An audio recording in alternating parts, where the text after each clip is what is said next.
Normal सब group. आज normal सब ग्रुप पर डिस्कस करना चाहते हैं। जैसे नॉर्मल सब ग्रुप क्या होता है, कॉम्प्लेक्स क्या होता है, सब ग्रुप क्या होता है। जैसे यहाँ पे इसको हम एक एग्जाम्पल के माध्यम से समझते हैं कि जैसे यहाँ पे G is equal to 1 -1 iota minus iota एक मल्टीप्लिकेटिव ग्रुप है। मल्टीप्लिकेटिव ग्रुप क्यों कहते हैं? जिसकी बाइनरी ऑपरेशन, जिस ग्रुप की बाइनरी ऑपरेशन मल्टीप्लिकेशन होती है उसको हम मल्टीप्लिकेटिव ग्रुप कहते हैं। और जैसे यहाँ पे जी इज इक्वल टू एक लिखते हैं 1 ओमेगा स्क्वायर, ये क्यूब रूट ऑफ यूनिटी का सेट है। ये मल्टीप्लिकेशन बाइनरी ऑपरेशन के रिस्पेक्ट एक ग्रुप होता है। अब जैसे हम लोग 11th क्लास में पढ़े थे कि कोई यदि सेट ए है तो इस सेट ए जिसके मेंबर हैं ए और बी, तो इसके कितने सबसेट बनेंगे, इसके कितने सबसेट बनते हैं, ये 11th क्लास में हम लोग पढ़े थे। ए, एक बी और एक बनेगा ए बी और एक बनेगा फाई। तो इसमें 2 एलिमेंट हैं तो इसके 4 सबसेट बनते हैं। इस सेट में 2 एलिमेंट हैं तो 2 की पावर 2 करेंगे तो 4 आता है। इस सेट में 4 एलिमेंट हैं तो 2 की पावर 4 यानी 16 इसके सबसेट बनेंगे। इसमें 3 एलिमेंट हैं तो 2 की पावर 3 यानी 8 सबसेट बनेंगे। तो किसी सब जैसे इस सेट के कितने सबसेट बनते हैं, 4 सबसेट बनते हैं। तो 4 सबसेट में से 3 सबसेट क्या हैं, नॉन एम्प्टी सबसेट हैं और एक एम्प्टी सबसेट है। तो किसी ग्रुप के जितने सबसेट बनते हैं उनमें से एक एम्प्टी सेट होगा और बाकी सब क्या होंगे, नॉन एम्प्टी सबसेट होंगे। तो इस ग्रुप जी में 3 एलिमेंट हैं तो 2 की पावर 3 यानी 8 सबसेट होंगे। 8 में से 7 क्या होंगे, नॉन एम्प्टी सबसेट होंगे और एक क्या होगा, एम्प्टी सबसेट होगा। तो किसी ग्रुप के जितने नॉन एम्प्टी सबसेट होते हैं उन सभी नॉन एम्प्टी सबसेट को बोलते हैं कॉम्प्लेक्स। तो जैसे यहाँ पे जी में कितने एलिमेंट हैं, इस ग्रुप मल्टीप्लिकेटिव ग्रुप में 4 एलिमेंट हैं। तो यहाँ 2 की पावर 4 करें तो 16, इसके 16 क्या बनेंगे, सबसेट बनेंगे। 16 सबसेट में से 15 क्या होंगे, नॉन एम्प्टी सबसेट होंगे, एक होगा एम्प्टी सबसेट। तो 15 नॉन एम्प्टी सबसेट में से 2 हम सबसेट पर विचार करते हैं। एक लेते हैं H1 जिसके मेंबर हैं यहाँ पे 1 और -1 और एक है H2, तो यहाँ पे इसके मेंबर हैं आयोटा और माइनस आयोटा। तो ये H1 और H2 ग्रुप जी के 2 कॉम्प्लेक्स हैं। लेकिन ये वाला कॉम्प्लेक्स ऐसा है H1 जो ग्रुप में डिफाइंड बाइनरी ऑपरेशन के रिस्पेक्ट एक स्वयं ग्रुप है, इसलिए H1 क्या कहलाएगा, ग्रुप जी का सब ग्रुप कहलाएगा। तो किसी ग्रुप का ऐसा कॉम्प्लेक्स जो ग्रुप में डिफाइंड बाइनरी ऑपरेशन के रिस्पेक्ट स्वयं एक ग्रुप हो तो उस कॉम्प्लेक्स को, उस ग्रुप का क्या बोलते हैं, सब ग्रुप है। लेकिन ये कॉम्प्लेक्स H2 एक ऐसा कॉम्प्लेक्स है जो ग्रुप में डिफाइंड बाइनरी ऑपरेशन के रिस्पेक्ट एक ग्रुप नहीं है, अर्थात ग्रुप की सारी प्रॉपर्टीज में होल्ड नहीं होती। क्यों नहीं होती?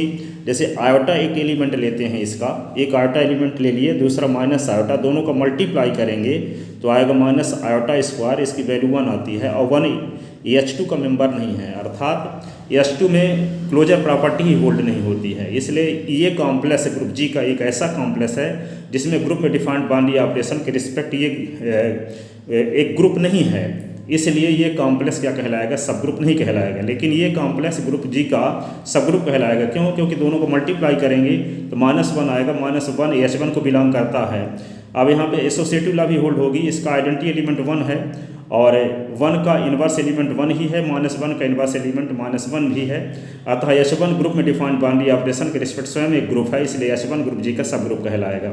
ये तो हुई सब ग्रुप की डेफिनेशन। अब कोई सब ग्रुप नॉर्मल सब ग्रुप कब बनता है, कोई सब ग्रुप नॉर्मल सब ग्रुप कब कहलाएगा कि यदि हम जी का कोई एलिमेंट लें, जैसे जी का element G is equal to है 1 -1 आयोटा माइनस आयोटा।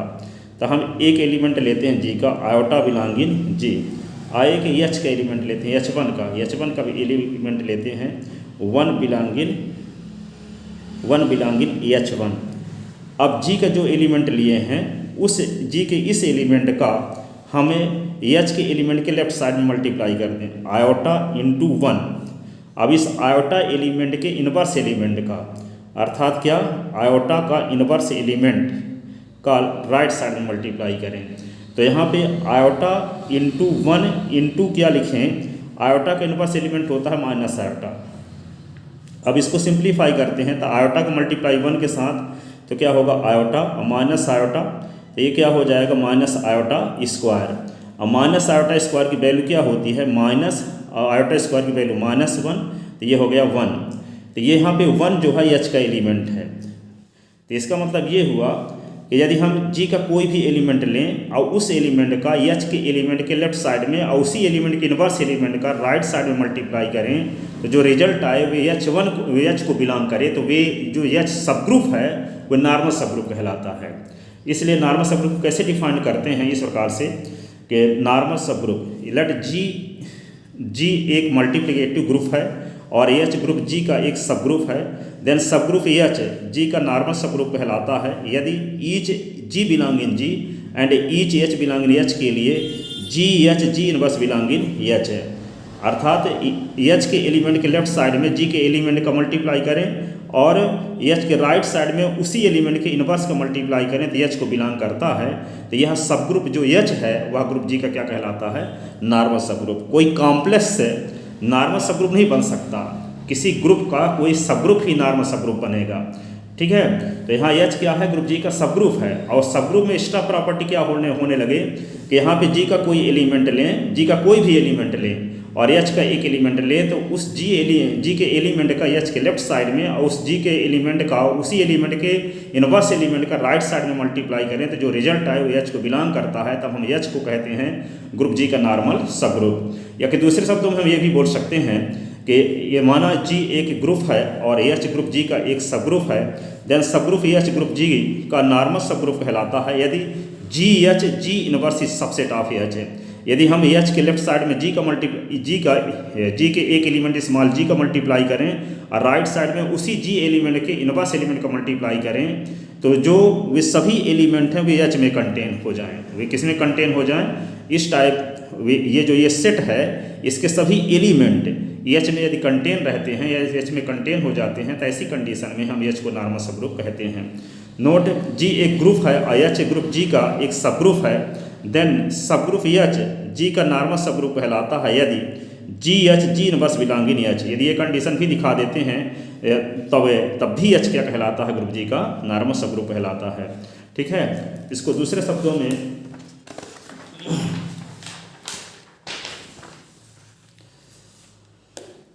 अब जैसे अभी हम ये देखें कि कोई नॉर्मल सब ग्रुप होने के लिए कंडीशन ये है कि हम जी का एलिमेंट लें और उस एलिमेंट का एच के लेफ्ट साइड में और उसी एलिमेंट के इनवर्स का राइट साइड में मल्टीप्लाई करें तो एच को बिलोंग कर जाए, तो यहाँ पे एच कहलाता है नॉर्मल सब ग्रुप।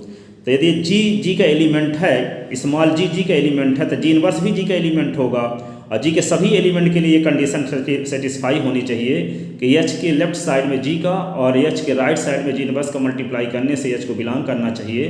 तो यदि जी कैपिटल जे ग्रुप का एलिमेंट है तो जी का इनवर्स भी ग्रुप जी का एलिमेंट होगा, तो जी इनवर्स का लेफ्ट साइड में मल्टीप्लाई करें या जी इनवर्स के इनवर्स का राइट साइड में मल्टीप्लाई करें तब भी एच को बिलोंग करना चाहिए यदि एच नॉर्मल सब ग्रुप है तो। लेकिन जी का इनवर्स क्या होता है जी, इसलिए जी inverse H G belong in H है। तो यहाँ पे ये कंडीशन भी यदि हम दिखा देते हैं कि सेटिस्फाई होती है एच में तो एच क्या हो जाएगा जो सब ग्रुप है वह नॉर्मल सब ग्रुप बन जाएगा। नोट ईच ग्रुप जी के किसी ग्रुप जी के कम से कम दो नॉर्मल सब ग्रुप होते हैं, एक स्वयं ग्रुप जी और दूसरा केवल आइडेंटिटी एलिमेंट को रखने वाला सब ग्रुप होता है। तो ये नॉर्मल सब ग्रुप जो होते हैं जी के ट्रिवियल नॉर्मल सब ग्रुप कहलाते हैं या कि इम्प्रॉपर नॉर्मल सब ग्रुप कहलाते हैं। यानी किसी ग्रुप के दो नॉर्मल सब ग्रुप हर हाल में होंगे, एक ऐसा कि जिसमें सिर्फ आइडेंटिटी एलिमेंट होगा, एक ऐसा जो ग्रुप के जिसमें सारे एलिमेंट होंगे। तो जिसमें आइडेंटिटी एलिमेंट भर होगा केवल तो वह भी क्या होता है ग्रुप जी का नॉर्मल सब ग्रुप होता है। और वह ग्रुप जिसमें वह सब ग्रुप जिसमें जी के सारे एलिमेंट होते हैं वह भी नॉर्मल सब ग्रुप होता है। तो इन दोनों नॉर्मल सब ग्रुप को बोलते हैं ट्रिवियल नॉर्मल सब ग्रुप या इम्प्रॉपर नॉर्मल सब ग्रुप। और जो नॉर्मल सब ग्रुप है इन दो नॉर्मल सब ग्रुप के अलावा यानी ट्रिवियल को छोड़कर जो होते हैं उनको बोलते हैं प्रॉपर नॉर्मल सब ग्रुप। इम्प्रॉपर नॉर्मल सब ग्रुप को छोड़कर अन्य नॉर्मल सब ग्रुप प्रॉपर नॉर्मल सब ग्रुप कहलाते हैं। यदि किसी ग्रुप जी के प्रॉपर नॉर्मल सब ग्रुप ना हो तो उसे हम क्या कहते हैं सिंपल ग्रुप कहते हैं। जैसे यहाँ पे सिंपल ग्रुप किसे कहेंगे, जैसे यहाँ पे G is equal to 1 omega square. तो इस ग्रुप के दो सब ग्रुप बनेंगे, एक H1 जिसमें सिर्फ आइडेंटिटी एलिमेंट होगा और एक होगा H2 जिसमें जी के सारे एलिमेंट होंगे 1 ओमेगा ओमेगा स्क्वायर। तो ये जिसमें सिर्फ आइडेंटिटी एलिमेंट होता है और जिसमें जी के सारे एलिमेंट होते हैं, तो ये नॉर्मल सब ग्रुप भी होंगे। तो ये नॉर्मल सब ग्रुप होंगे, तो इन नॉर्मल सब ग्रुप को हम क्या बोलते हैं, इम्प्रॉपर नॉर्मल सब ग्रुप। लेकिन इसके अलावा कोई दूसरा H3 जैसे मान लेते हैं और 1 ओमेगा ले लें, तो ये ग्रुप जी का सब ग्रुप ही नहीं है। सब ग्रुप होने के लिए उसमें क्लोजर प्रॉपर्टी होल्ड होनी चाहिए। तो यहाँ पे 1 का तो आइडेंटिटी एलिमेंट 1 है, लेकिन ओमेगा का आइडेंटिटी एलिमेंट क्या होगा, ओमेगा का इन्वर्स एलिमेंट क्या होगा, ओमेगा में ओमेगा स्क्वायर का मल्टीप्लाई करेंगे तब 1 आएगा। तो ओमेगा का इन्वर्स एलिमेंट ओमेगा स्क्वायर होगा, अर्थात इसमें G4 प्रॉपर्टी होल्ड नहीं हो रही है, इसलिए ये ग्रुप सब ग्रुप ही नहीं है। जब ये सब ग्रुप नहीं है तो ये नॉर्मल सब ग्रुप भी नहीं हो सकता। तो इस टाइप का कोई नॉर्मल सब ग्रुप नहीं है, सिर्फ यही है जिसमें आइडेंटिटी एलिमेंट है और जिसमें जी के सारे एलिमेंट हैं। यही दो नॉर्मल सब ग्रुप इस ग्रुप के हैं और प्रॉपर नॉर्मल सब ग्रुप नहीं है। इन दोनों नॉर्मल सब ग्रुप को बोलते हैं इस ग्रुप के इम्प्रॉपर नॉर्मल सब ग्रुप। तो जिस ग्रुप के सिर्फ इम्प्रॉपर नॉर्मल सब ग्रुप हो, प्रॉपर नॉर्मल सब ग्रुप न हो, उस ग्रुप को हम कहते हैं सिंपल ग्रुप। तो यहाँ जी क्या है, सिंपल ग्रुप है, क्योंकि इसका कोई प्रॉपर नॉर्मल सब ग्रुप नहीं है। लेकिन यदि हम जी इज इक्वल टू ये ले लेते हैं, जी इज इक्वल टू क्या ले लें, ये 1 -1 आयोटा माइनस आयोटा, तो इसमें एक H1 जो है जिसमें एक आइडेंटिटी एलिमेंट है और एक H2 है जिसमें पूरे एलिमेंट हैं 1 -1 आयोटा माइनस आयोटा। तो ये ग्रुप जी के दोनों क्या हैं, इम्प्रॉपर नॉर्मल सब ग्रुप हैं, इम्प्रॉपर। लेकिन प्रॉपर इसका एक प्रॉपर नॉर्मल सब ग्रुप ही है। जैसे H3 ले लेते हैं तो इसके एलिमेंट 1 -1, तो इन दोनों नॉर्मल सब ग्रुप के अलावा ये नॉर्मल सब ग्रुप है, तो इसको हम क्या बोलेंगे, प्रॉपर नॉर्मल सब ग्रुप। तो इसे यह ग्रुप सिंपल ग्रुप नहीं है। जिस ग्रुप का कोई प्रॉपर नॉर्मल सब ग्रुप होता है वह सिंपल ग्रुप नहीं कहलाता। लेकिन जिस ग्रुप का कोई प्रॉपर नॉर्मल सब ग्रुप नहीं होता, जिस ग्रुप का कोई प्रॉपर नॉर्मल सब ग्रुप नहीं होता, उस ग्रुप को हम क्या कहते हैं, सिंपल ग्रुप। यहाँ ये ग्रुप क्या है, सिंपल ग्रुप है, लेकिन ये वाला ग्रुप सिंपल ग्रुप नहीं है। तो ये सिंपल ग्रुप क्यों है, क्योंकि इसका कोई प्रॉपर नॉर्मल सब ग्रुप नहीं है, इसका प्रॉपर नॉर्मल सब ग्रुप है। तो वही कहा गया, यदि किसी ग्रुप के प्रॉपर नॉर्मल सब ग्रुप न हो तो उसे सिंपल ग्रुप कहते हैं। क्या कहते हैं, उसे सिंपल ग्रुप कहते हैं।